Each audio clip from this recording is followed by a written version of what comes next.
Hello everyone, Christina Werner here. I'm actually editing this video from a hotel in New York City.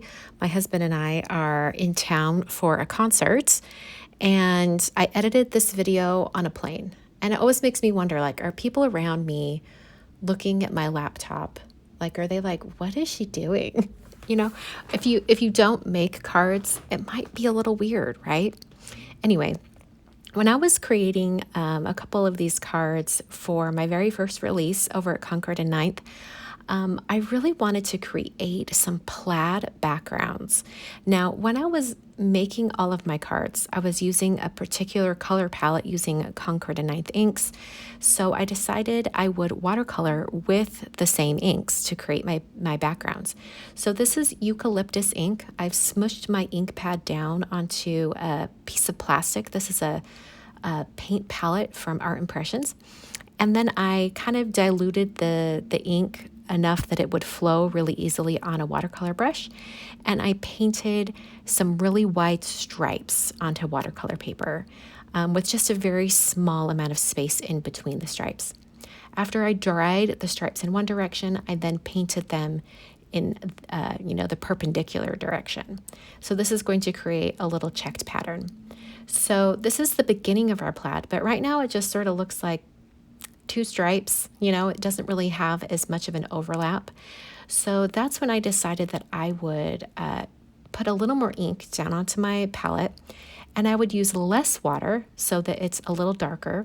And then I would just paint over the little square areas where the two stripes overlap. So I use that same wide flat brush to paint on these squares. Now, everything's a little wonky. Nothing's really perfect for this pattern, but I think that's a part of the charm. I think it looks really cute after you get everything done. So then I dried that and came in with evergreen ink.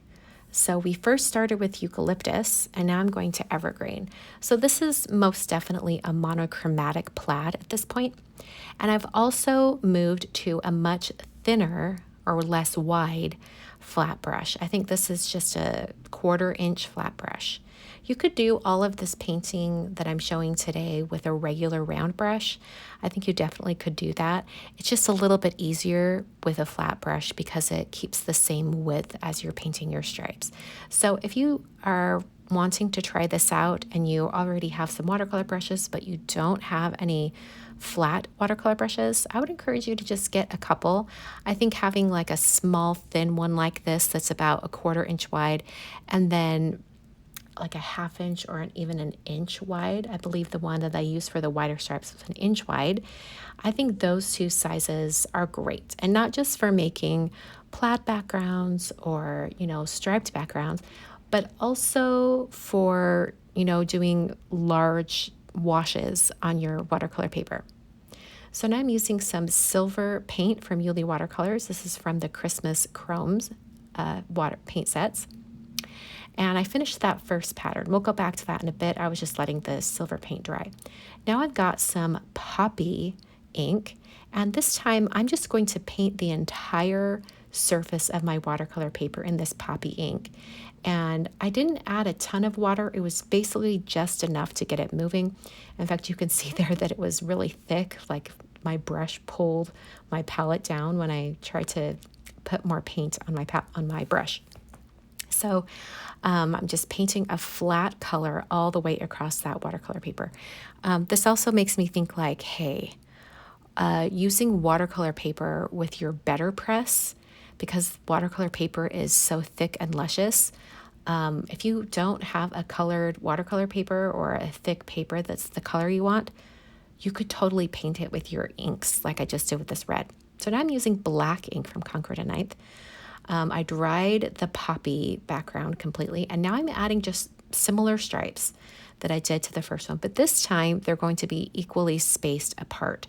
So you'll notice I'm tapping my brush right there so I can kind of see the width of the brush to make sure my stripes are, close to being the same distance apart.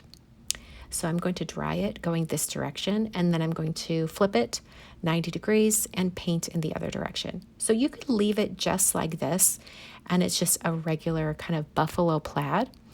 But I really liked how putting a darker square in those overlap areas on my first plaid, I loved how that turned out. So I decided to do that for this one as well. So I'm adding in just a little more of that black right over those squares where the stripes overlap. This is a super easy way to get this going. And like I said, using a flat brush for this makes it so much easier. You can definitely do this with a round brush, but I think getting some inexpensive flat brushes makes patterns like this a lot easier. For this pattern, I decided to use gold instead of silver. So I swapped to the gold shade. And I also decided to have these pinstripes going over, going over the black stripes that I painted, because it'll break up some of those darker squares. I think you could equally have a fun pattern having the gold stripes go over the non-black areas so that they would intersect at the brightest red square. I think you could also do it that way. So my two plaid patterns are complete at this point. I'm now going to start assembling my cards. So for the green plaid, I decided I wanted to make an A2 card. So I'm using my A2 layer size from Waffle Flower to cut that out. I've angled that die on the pattern and then run that through my die cutting machine. And this is why I really love these layers dies from Waffle Flower, because you can really move it around your background and then cut it out. So I decided to use this die cut from my release. This is from the Winter Berries dies, and I'm going to show you really quickly how those came together. So here's the Winter Berries die. There's two dies in the set. There's a base layer and then there's the outline layer. So I've cut the outline layer out of all the different colors that I want to use. I've got two colors of red. I've got poppy and cranberry, and two colors of green. I've got parsley and evergreen. So all the color pieces are already cut, and then I cut the base layer, which was just filled in out of white, and then also the outline layer out of white. I then used some honeybee glue to glue the outline layer to the base layer, and this goes together really easily. So when I was doing all of this inlay die cutting, I actually did 3 of these all at the same time. And I just kind of wanted to show you my process of how I put all these together, because once you get going, it goes really fast. So I placed all of my colored die cuts, to the side of each stem, so that it would be easy to glue them down. So all I did was add a little squiggle of glue in the leaf areas, and then picked up the leaf cardstock pieces with this tool. I believe this one is from Trinity Stamps. There's a lot of companies out there with these, kind of wax tip pickup tools. And it just picks up the little bits of cardstock and you can transfer over super quickly. When it comes to the berries, I'm doing the same exact thing. I've got all of my red berries off to the side. I put glue in those areas, and then I can transfer the little die cuts over to my finished berry stem. These come together really quickly. I was able to make all 3 stems in a short amount of time. So that's how I came about this finished stem over here. So I'm going to adhere my plaid background directly to a card base using some foam tape. This is foam tape from Altenew. And then for my greetings, I've got a little green, small little, what are those called? Sentiment strip that I've stamped using the Merry Greetings Builder stamp set, and then also die cut with my little ribbon die cut shape from the dies.